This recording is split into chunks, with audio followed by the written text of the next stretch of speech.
Hi வணக்கம். நான் உங்கள் யோகா பாமா நந்தகோபால் பேசுகிறேன். நம்ம இப்போ நிறைய குடும்பத்தில் பார்க்குறோம். மருமகள்கள் வந்தாலும் மருமகள்களை அந்த மதிப்பு கொடுக்கறது இல்லை. மாமியாரும் அந்த பிறந்த பொண்ணும் சேர்ந்துக்கிட்டு அவங்களுக்கு வேண்டிய மதிப்பு கொடுக்கறது இல்லை. இப்படி இருக்கிறப்ப அந்த குடும்பத்தில் மருமகள் நம்ம அடுத்தது மருமகள் தானே, மகளுக்கும் செய்ய வேண்டியவங்க, அந்த ஒரு மரியாதை கொடுக்கணும் இல்லையா? அது கொடுக்காம அந்த பொண்ணை ரொம்ப கொடுமைப்படுத்துறது. இப்படிலாம் இந்த மாமியார்கள் இருக்காங்க. மாமியாரெலாம் வாழ்ந்த காலம்லாம் முடிஞ்சிருச்சு. நம்ம மருமகளுக்கு சொல்லி கொடுத்து நம்ம குடும்பத்தை எப்படி இருக்கணும்னு பார்க்கணும். அது செய்கிறதில்ல.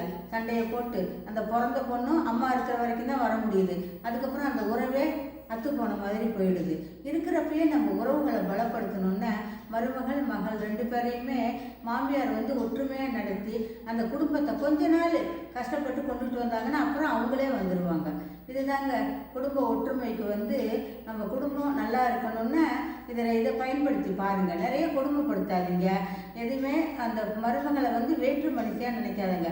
மருமகள் தானே அவள், உங்களுக்கு அடுத்த மகள் அவள். அதனால் அந்த சிறப்பை கொடுங்க, எல்லாமே நல்லா இருக்கும்.